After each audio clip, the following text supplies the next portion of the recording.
Hey, Warrior Saints, what's happening? Welcome to a brand new week filled with joy and excitement and happiness and wonderful things and rainbows and sunflowers and all.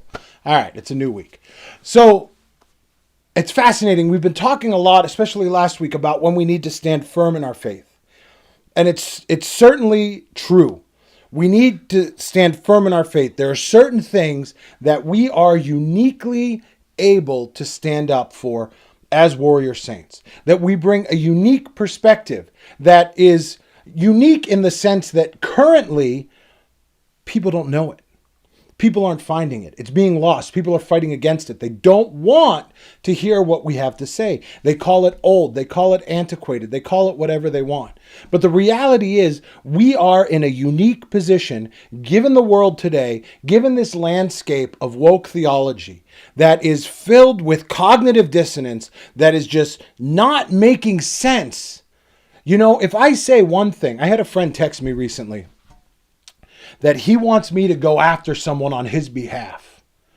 And it's not right because this guy is, and then he filled in the blank with some name calling of the guy and then complained that the guy is slandering him. Well, if you're going to call him names, don't complain that he's slandering him, because isn't that what slander is?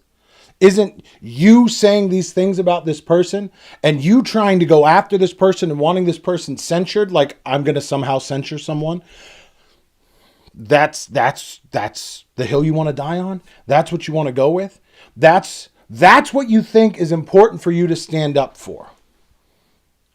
We have to be discerning. We have to be decisive. We have to know. We as warrior saints, like I said, are in a unique position, striving, fighting to go not with this woke theology, not just taking for granted what someone says, but actually thinking through things, actually thinking through our process, and only speaking when it is prudent to speak. If it's not something that I am versed in, if it's not something that I have the ability to actually talk about, if it's not something that is my expert opinion, then I shouldn't be doing it. Like, I have a doctorate, right? So I have the initials doctor in front of my name. That does not mean that I can go into an OR and do surgery. That's not my expertise. I'm not that kind of doctor. That's not what I do, right? I study theology. I can talk about theology, specifically youth ministry, specifically liturgical practice, and how we do our worship. But I am not versed in medicine. That would be stupid of you to come and ask me a medical question.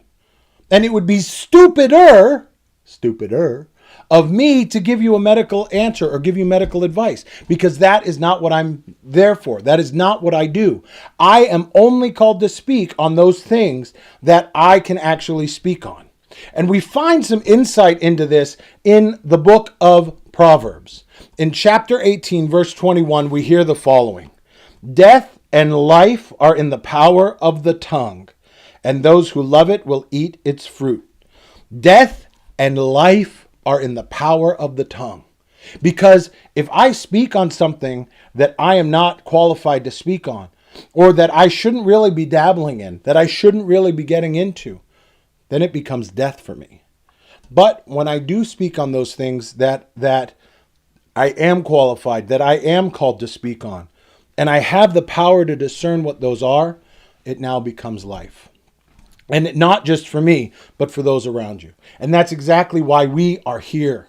That's why we exist. That's what we are here to do. We are here to share with you those things that we are qualified to speak on, that we do know something about, so that we all as a group can continue to form together, to build this army, to stand up together against the craziness that is going on in the world. Not getting drawn into these stupid conversations and stupid controversies like we hear talked about, and I believe Paul's letter to Timothy. We avoid those things as Paul instructs Timothy to do. But we do stand up for those things that are ours to stand up for, that are our business. And we want you to join us. Visit us, warriorsaints.org. Get on the way of the warrior saint. Join the army of people that are out there fighting, striving, building towards something excellent. Until we see you tomorrow, keep walking on the way of the warrior saint.